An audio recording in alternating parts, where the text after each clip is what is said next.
Hey folks, welcome to Three Corners of Horror. My name's JR. I'm here with my co-host. Hi, I'm Lindsay. Rick Montalban. Make sure you follow and subscribe to us here on YouTube.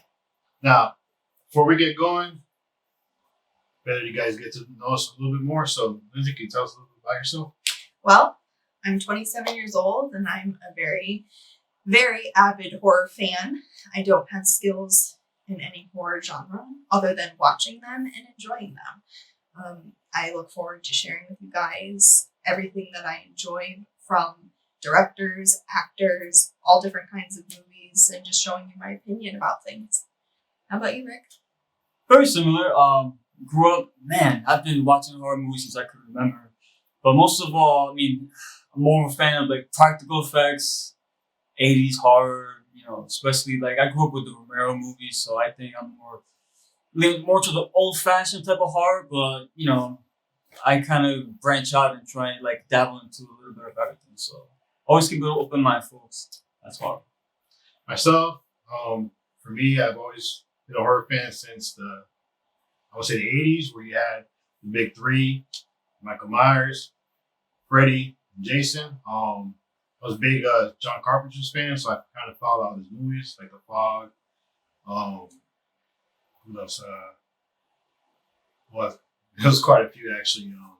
But overall, it's just like, as far as myself, me and Rick, we do our own indie films, horror genre basically, actually only. So something that we love to do, and we actually love to write horror as well.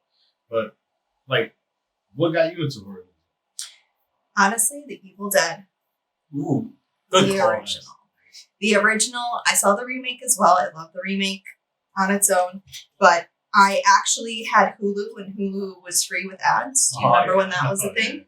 That was when it was mostly TV stuff. Right? And it was Halloween time and I saw The Evil Dead. And I said, why not? Because I saw Bruce Campbell was in it when he was younger. And I was a fan of him in Burn Notice. So I watched it and I fell absolutely in love to the point where I actually even have an Evil Dead tattoo. I met Bruce Campbell. It was the highlight of my life. But that's pretty much what got me into horror. I love the fact that it was almost so bad that it was great. The way they did the gore on such a low budget, everything about it. It just was so simple, but it got the point across. It was creepy in its own way. What got you into horror? I've always been, as far as like horror, like about the storyline. I've always been captivated by certain killers. Like, of course, Michael Myers. For me, he's the original. He's the icon of the horror, especially every October when all they do is play every single type of. It's not Halloween unless you hear the music. It's true. Yeah. That music is probably one of the most revered melodies for any kind of horror movie. I just like the Michael Myers. And then, Rob Zombie came in and added to the whole storyline. A lot of people don't like the Rob Zombie remake, but as far as bringing Michael Myers to life, I think it added to him. But for me, it's always been about the storyline. It's always been about wanting to know more about the killer, not just the people who's killing. Right. What about you, Rick? Man, well, be forever really go in depth with this stuff. But really quick, to go back to the Michael Myers, I don't know about you guys, but as a little kid trick-or-treating, when you go up to a house and you hear the Michael Myers theme song playing, it's just, oh man, goosebumps. But yeah, my very first, I would say, memory of horror that I had growing up, I remember there was this one video rental place called Channel One Video. And, it's not a chain, it's one mom and pop store, let's say. And you would go in there, they make fresh popcorn, so you would smell the popcorn and just walk in the aisles of the horror section, because my brother was when I really got me into the horror. And seeing all the video cassettes, the covers. Most of the time, the covers were better than the movies themselves. Yeah. Yeah. It's something about that visual. And I remember we brought back Dawn of the Dead from, Romero's Dawn, 78. And the one scene, and this is what really made me fall in love with horror. Me and my brother, my sister watching it, and the one scene when the husband bites the wife in the neck, right during the raid scene, in the apartment complex, and just how visceral it looked. and look, I thought it was real back, when I saw it. Yeah. And my sister was eating, and she literally could not eat anymore. And seeing her reaction, and what that caused, I don't know what it did to me, but I was like, that's freaking cool. Like, and I wasn't thinking of effects. I wasn't thinking, oh, how they do that? I'm thinking like, wow, they showed that? Like, what's going on? I've never seen anything like that. And the blood gusher and the bite on the neck. I think that's really my earliest memories of really getting into horror as a fan, not just of a person. Oh, let me watch it vicariously to someone else. Right. That was it for me. That was the moment. I mean, horror for me is it's a genre that has so many possibilities. Yep. You could have the realistic type horror where, for example, Leatherface, Yep. we Leatherface, which is based off of the serial killer Ed Gein. Very interesting. I love anything that can be based on something that is realistic because it almost makes it scarier because it can actually happen. And that is terrifying. And that's a very good point. Again, when I'm young, when I saw Leatherface, my brother would tell me, "Oh, he's based on Ed Gein." So I thought Leatherface was real. Like I thought he was a real guy with a chainsaw who went around doing Right. stuff. And the first movie was filmed in a way that you would believe that. It felt more like a documentary Yes. instead of a horror movie. I Yeah. think that's something that is kind of lost today, but you can't take anything away from that. It's always going to be there. Then to go back and see something like that, it's awesome, man. It's really awesome. Well, the horror, not only that, the horror's always been about, I mean, yes, you have this long line of victims that constantly get killed off. Some you root for, some you don't. But for me, horror has always been about the character of the killer. Absolutely. Yeah, it draws you in. Yeah. Yep. I mean, for example, besides the big three, who would you say is some kind of character that you'll always remember as being part of the horror genre? Okay. Well, right off the bat, House of a Thousand Corpses, Devil's Rejects, that whole family. They're brutal, they're awful, and I do nothing but root for them as they murder people. I love them. It's I love funny that. watching Devil's Rejects. I mean, more than halfway in, I'm thinking they're the sympathetic heroes of the movie. I'm Yep. thinking, wait a minute, that's not right. It's not supposed to be like that. Yep. But it's done in a way where it doesn't feel forced or anything. It feels natural, organic. I mean, if these people are real, they're going to be charming. They're going to be charismatic. They're not Right. just going to be one-dimensional. And I think Rob Zombie's movies, they got, like you mentioned earlier, either you love them or you hate them. Right. There Yep. really is no in between. I love his style personally. Me too. I've always been a fan, and I think going back to Halloween, his remakes, I love the fact that he went so out of the box and wanted to do something completely different. And I love his version of Michael. I do too. I mean, when you start developing the characters of a killer, for example, we had a Texas Chainsaw Massacre where they went back and explained a little bit about Leatherface. Yep. How he was different, how he was picked on. And, you feel like, well, these people who picked on him kind of deserve what they got. Yeah. I mean, I always feel that way. what about you? What do you think? I feel that way about a lot of the Yeah. characters. I mean, Yeah. even Jason. Okay. I think Whatever it's, you get. it's by design. I'm pretty sure when they came up with Jason, especially after the first one, they knew he was the one you went to go see in the theater. It's true. Not you weren't there to invest in the actual victims. Yeah. Jason was the draw, so they had to make Jason. You definitely. I mean, I was rooting for him. I wanted him to kill everybody. I hate it when people survive at the end of the movie. Yeah. I think, and then when they introduced Freddy, they took that to another level by actually having him talk and have a personality, make him super over the top. I think they realized that with the first one, because the first one he was toned down a bit as the sequels went along. They kind of, all right, he's full blown cartoon character. Let's just go all out. Let's, Right. Right. Do you think that kind of killed the aura of Freddy? No, I think it made him different. I don't think it did anything to hurt him. If anything, some of the, I mean, I'm a fan of Dream Warriors. That's my favorite Freddy, and that's when he really became going, over the top. I mean, the scene with the strings. He's got the guy who Mhm. no wrong. Yeah. The puppet master. I'll never forget that. I mean, it's cool. No, there are some very good classic scenes in movies that you'll never forget. Like, for example, Jeepers Creepers.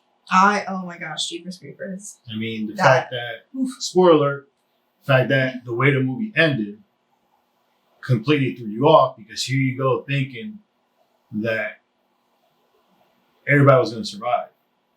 And the person you thought was going to be the victim wasn't really the victim. And it was one of those movies where the killer actually won. Yeah, actually, Yeah. you know what? You know what movie for me has that same type of reaction? Sleepaway Camp. Oh yes. Did not see that coming. Did not see that coming. And I will tell you the highlight of my day, because I was done. Another Hulu one, Mhm. right? When it was free, it was on there. Yeah, I watched it, get to the end. It's 4:00 in the morning and I'm by myself and I am terrified.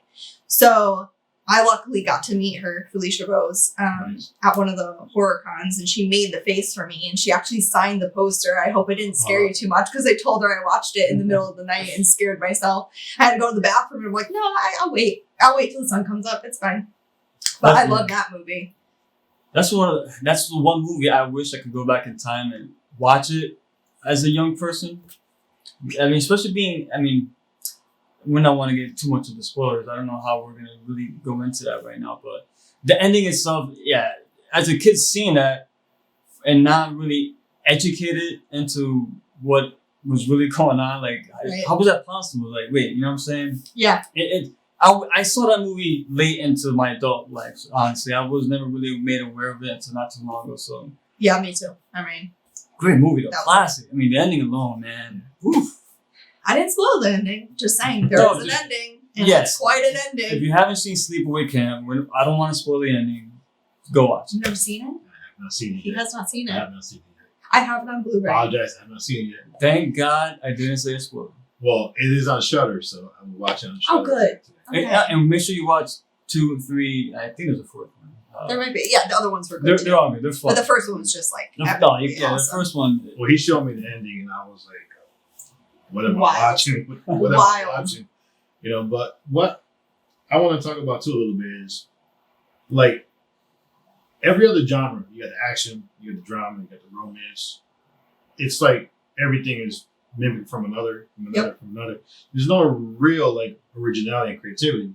Where lately in the 2000s and like 10 years ago, the fact that horror is not only just an American thing, it's actually more international, where you get all these different types of, the Korean type movies, even the German. Yep. I mean, it's reached such a market that it's now like a global phenomenon Yep. as far as the horror movie genre. It's fascinating seeing how horror has, developed over time through the eyes of different filmmakers from around the world. And you know what I like about horror genres too is like things are inspired by other things. And one thing I've really gotten into the past few years is black and white horror films, silent horror films. These things are now today wouldn't necessarily be scary. But you can imagine the audience in the 1920s seeing Phantom of the Opera, The Man Who Laughs. That makeup is phenomenal. I mean, Lon Chaney, a lot of people don't even know who he is today, and his Yeah. makeup is incredible for the time period. And I can imagine being in theaters. Mhm. I mean, people had to leave. The movie Freaks, I saw it, and I mean, it was very disturbing. I couldn't imagine back then. I mean, the creativity they even had back then, and who even really appreciated it. Like now, it's a cult classic. These things, but it's amazing how here we are in 2020, and I just bought like a bunch of horror films from the 1900s, and they stand up today as being still some of the best movies I've ever seen in the horror genre. It's incredible to me.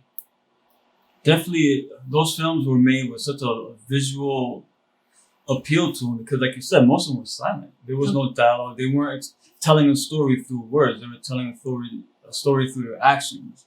The way the director and the cinematographer got together to place that together, Yeah. I think that should be taught in schools. I mean, It's true. it's uncanny. It's incredible how basic it looks compared to films of today. But in my opinion, I think it's even harder to pull off. Well, the fact that you can convey an entire story in 2 hours and not say one And not word, say a word. not one word, and you know exactly what happened. Mhm. It's incredible. The original Alice in Wonderland was absolutely terrifying to me, but it was so cool.